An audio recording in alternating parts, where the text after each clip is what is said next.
Josh Hawley leaned forward across the polished oak table, his voice booming through the hearing room microphones with the confidence of a man who had built his career on volume and interruption. Representative Crockett, you can't sit there and lecture this committee about integrity when your own party has shredded the Constitution time and time again. His words shot across the chamber like darts, sharp and designed to provoke. Jasmine Crockett didn't flinch. She had been in enough hearings to know that men like Hawley, men who confused arrogance for authority, thrived on reaction. She adjusted her glasses slowly, her expression calm, though her heart was pounding. She had seen the smirk on his face before he even began, the smug assumption that he could steamroll her into silence by sheer force of repetition. Around them, the committee room felt charged, every aide, every journalist, every staffer holding their breath for what was about to unfold. Crockett leaned slightly toward her microphone, her lips parting to speak. But before the first word left her mouth, Hawley cut across her. Answer the question, Representative, he barked, pounding his hand against the table. Stop dodging, stop lecturing, and start explaining why your party undermines law enforcement at every turn. His voice was louder this time, a second strike meant to establish dominance. A murmur rippled through the room. He had shouted twice now in less than a minute, the tone almost theatrical, as if the cameras positioned around the chamber were his true audience.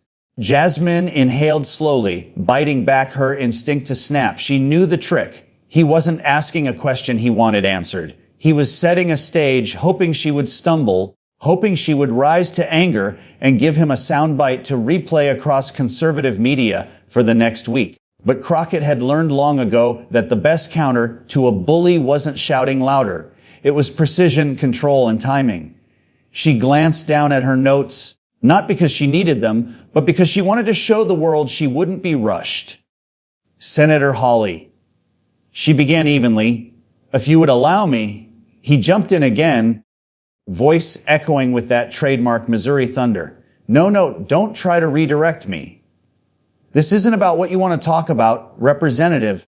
This is about what you refuse to admit. 3 times, he had raised his voice over hers 3 times now, his words growing less measured, more heated, the cadence almost frantic. Crockett closed her folder softly, the snap of the binder audible in the microphone. That subtle act, the decision to put aside her prepared notes, wasn't lost on the journalists scribbling furiously in their pads. She was signaling that this wasn't going to be a scripted exchange. This was about to get raw. Her colleagues leaned back, some of them exchanging uneasy looks. They knew Jasmine's style. Calm until she wasn't. Professional until she was pushed 1 inch too far. Hawley, blinded by his own need for dominance, seemed oblivious to what he was unlocking. With all due respect, Senator, Crockett said, her voice still steady, if you are interested in answers, you'll have to stop drowning them out with your shouting. Hawley laughed sharply, a humorless chuckle that dripped condescension. Don't play the victim here. Nobody's shouting you down. I'm holding you accountable. He leaned forward, his finger jabbing the air in her direction. 4 times. He had raised his volume again, cutting her off mid-thought. And the tension in the room was thick enough to choke on. Cameras zoomed closer. The nation was watching. Jasmine's jaw tightened. She remembered her early days as a public defender, standing in courtrooms where prosecutors tried to belittle her, judges dismissed her, and opposing counsel mocked her as inexperienced or unworthy. She had learned then that silence, followed by the perfectly timed strike, could dismantle arrogance in a way shouting never could. So she paused, letting Hawley's last words hang in the air, the silence after them louder than his thunder. But Hawley hated silence. He rushed to fill it, mistaking her stillness for a retreat. Nothing. No defense, no explanation. Just empty theatrics like the rest of your caucus. You don't have answers because you can't defend the indefensible. 5 times. Crockett tilted her head, her eyes narrowing ever so slightly, as if she were studying him like a specimen under a microscope. Her calm only inflamed him further. He pushed on, relentless, his voice straining now, veins standing out on his neck. Answer me! Right now! Don't waste our time with rehearsed talking points. The American people want to know why you stand on the side of criminals instead of victims. 6 times. The words rang, exaggerated, his tone nearing desperation. The aides seated behind him shifted uncomfortably, aware that his theatrics were no longer playing as commanding but as frantic. The cameras didn't flatter him now. They magnified every grimace, every bead of sweat. Jasmine folded her hands in front of her, resting them neatly on the table. She was still, unmoving, unbothered. That composure was its own kind of violence, the kind that eroded bluster by refusing to validate it. When she finally spoke, her words were calm enough to make the entire room lean in. Senator Hawley, the reason you don't hear my answer is not because I haven't given one. It's because you've interrupted me 6 times in less than 3 minutes. She held up a hand, counting silently on her fingers, her gaze locked on his. 6 times. You don't want dialogue. You want domination. You don't want truth. You want theater. The murmurs in the audience grew louder, a ripple of recognition spreading through the press section. But Hawley, cornered, doubled down. He slammed his hand again. Don't twist this! I'm not the one dodging. I'm not the one running away from accountability. You are. 7 times. The pitch in his voice betrayed him. Less confident now, more panicked, as if he could feel the ground beneath him shift. Crockett leaned forward finally, her face close to the mic, her eyes never leaving his. The entire chamber went still, sensing the moment before a storm. Senator, she said softly, so softly the microphones caught the intimacy of it. When a man shouts over a woman 8 times in a single hearing, what he's really shouting is that he's afraid of what she has to say. She hadn't reached 8 yet, but the anticipation hung heavy. Hawley, perhaps too consumed by his need to have the last word, delivered it to her like a gift wrapped in arrogance. I'm not afraid of you, Representative! He thundered, cutting her off once again, his 8th interruption, his 8th eruption, his 8th attempt to silence. And there it was, the 8th shout. The room seemed to freeze, the weight of the moment collapsing in on itself. Jasmine didn't move for a long second, letting the echo of his voice fade until it was nothing but memory. And then she smiled, just slightly, good enough. Thank you, she said, 2 words, quiet, unshakable, devastating. The hush in the room was electric, the kind of silence that carried the promise of collapse for whoever broke it wrong. Hawley's face flushed, his chest heaving, the realization dawning that his aggression had written the script for his undoing. Crockett sat back in her chair, unbothered, her hands still folded neatly as if she hadn't just dismantled a man who built his career on noise.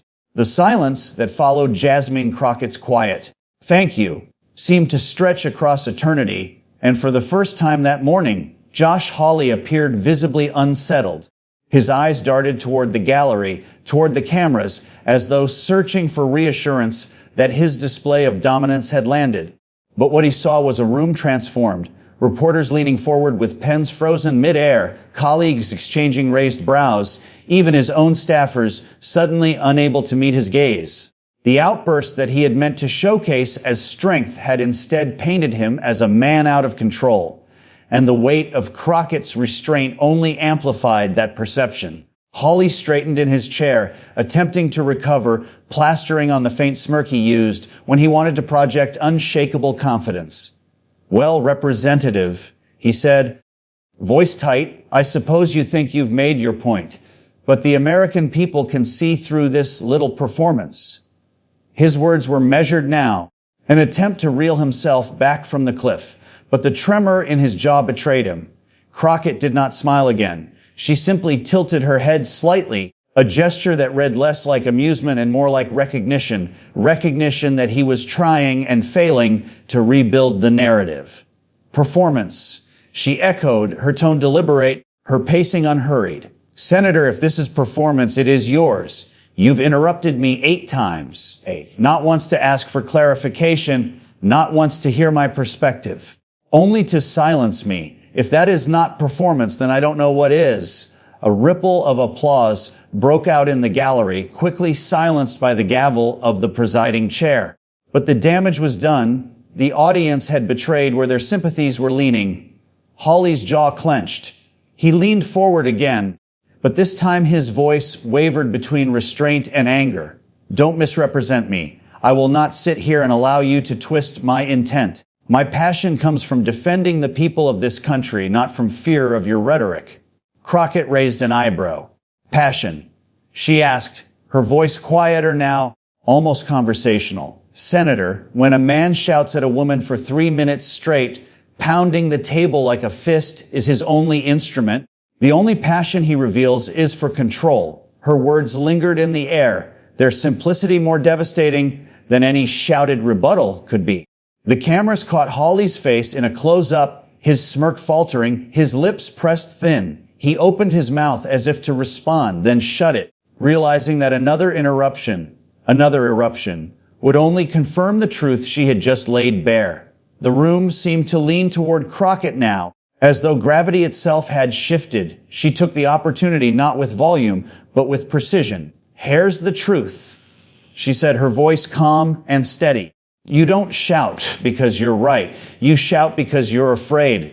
Afraid that if I am allowed to speak, your narrative will crumble. Afraid that the American people will hear a woman who has lived through the realities you dismiss as talking points.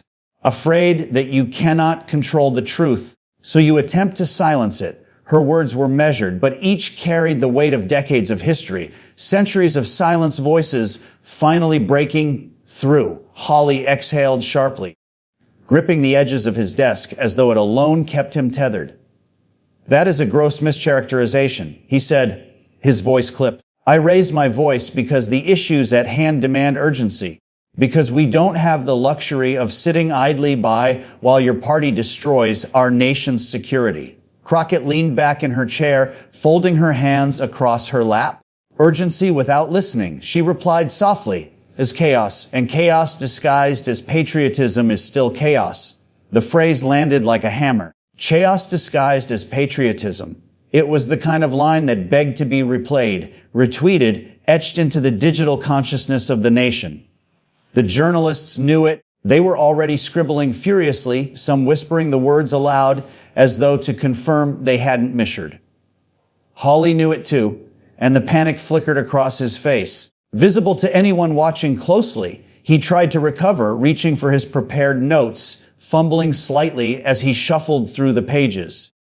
"The people of Missouri didn't send me here to be silent," he said, his tone now forced, rehearsed. "They sent me here to hold individuals like you accountable.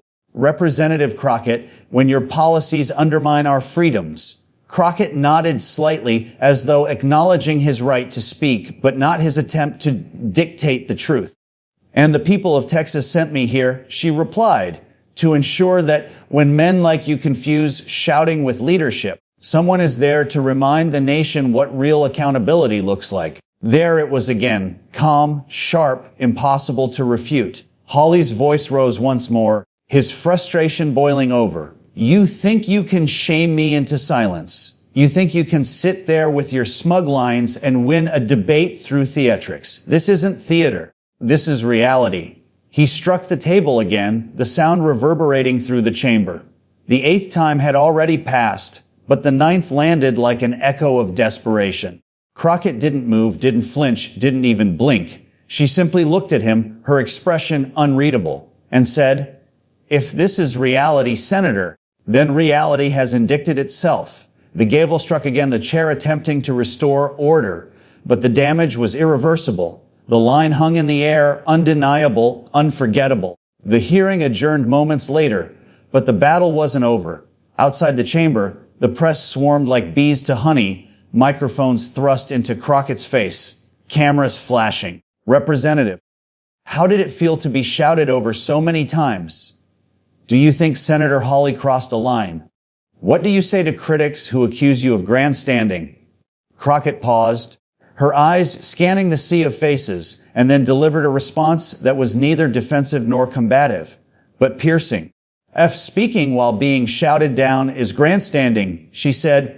"Then America has been grandstanding for centuries, and I will continue to stand until the shouting no longer drowns out the truth." The crowd erupted, the quote immediately transmitted through every outlet, every feed, every trending tag.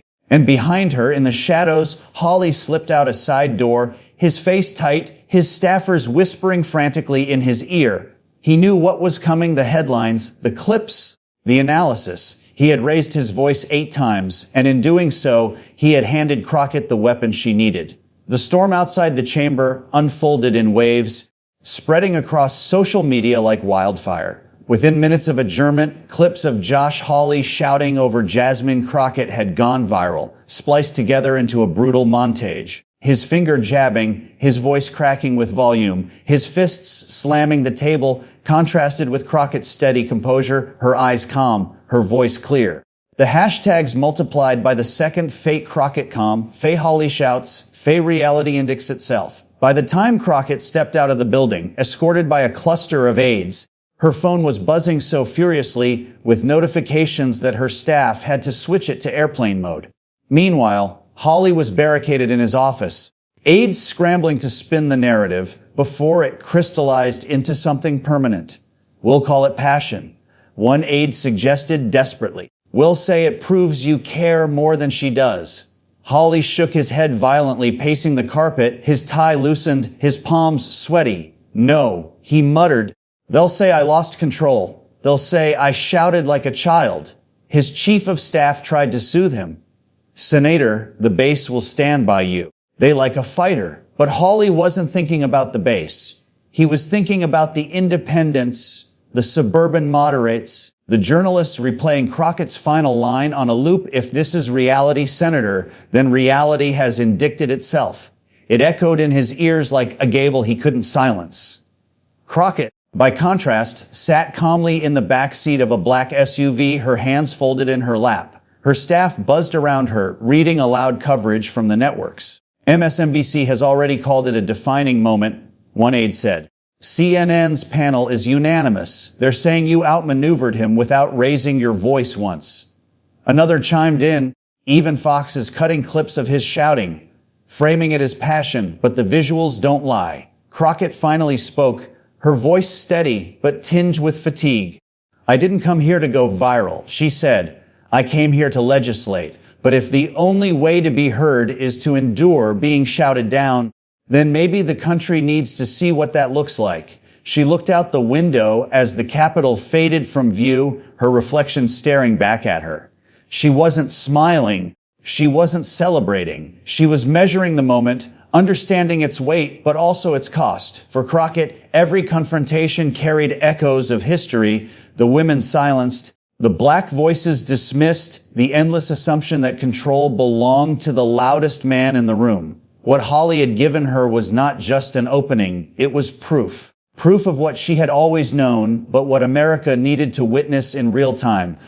Back in his office, Hawley sat with his head in his hands as his comms director laid out the coverage. Senator, it's everywhere. The interruptions are the story. 8 times in 3 minutes. It's being framed as bullying. Hawley snapped his head up. Bullying. She was provoking me! She was smirking, taunting. With respect, sir. The comms director interrupted carefully. That's not how it looks. On camera, it looks like she was calm, measured, and you were not. Hawley slammed his fist on the table. So what do you want me to do? Apologize, admit defeat. The room fell silent. None of his staff dared suggest it, but the silence itself carried the suggestion. Hawley could almost hear Crockett's voice in his mind, that line about chaos disguised as patriotism. He cursed under his breath. No, he told himself he wouldn't apologize. He would double down.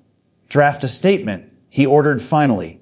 Say I won't be silenced. Say I'll always fight, even if it means raising my voice. Frame it as strength. His staff nodded dutifully, but in their eyes, a shadow of doubt flickered. They knew the story had already slipped from their control. Meanwhile, Crockett was invited onto primetime shows before the day was over.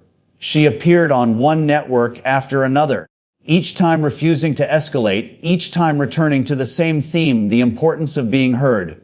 On one late-night panel, a host asked her directly, Representative Crockett, what was going through your mind as Senator Hawley shouted over you for the 8th time? Crockett looked directly into the camera and said that if I stayed calm, his shouting would indict itself. And it did. The line ricocheted across platforms, becoming the soundbite of the night. Commentators replayed the moment frame by frame, analyzing Hawley's reddened face, the sweat gathering at his temples, the desperation in his voice. "It's not just the words," one analyst said. "It's the optics. One looks composed, the other looks cornered. In politics, perception is reality, and by his own hand, Hawley confirmed hers. The fallout began the next morning. Major newspapers ran front-page stories. Hawley loses his temper, Crockett gains the moment.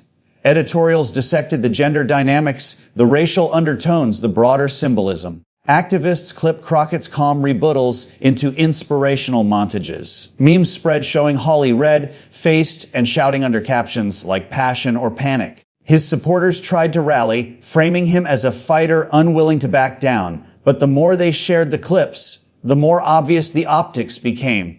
Crockett, sitting in her office that morning, sipped coffee as her staff piled articles onto her desk. One aide grinned. "This is it, Jasmine. You didn't just win the exchange. You won the narrative." Crockett looked up sharply. "Winning the narrative is fleeting. What matters is what we do with it." She tapped the pile of articles. "This isn't about me. It's about showing people that calm isn't weakness, that you don't have to match shouting with shouting." Her staff nodded, but they could feel the undercurrent. She was already thinking 2 steps ahead. For Hawley, the humiliation deepened with every passing hour. By lunchtime, his name trended nationally alongside Crockett's, but for opposite reasons. One commentator quipped, Hawley shouted himself hoarse and still couldn't drown out Crockett's composure.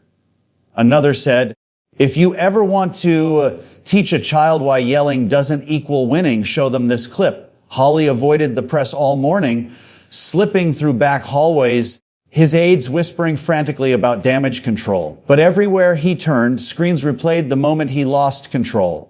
By early afternoon, he couldn't escape it. The cafeteria, the gym, even the quiet lobby televisions all displayed his red face and her calm voice. He barked at his aide, "Shut them off." But the aide hesitated.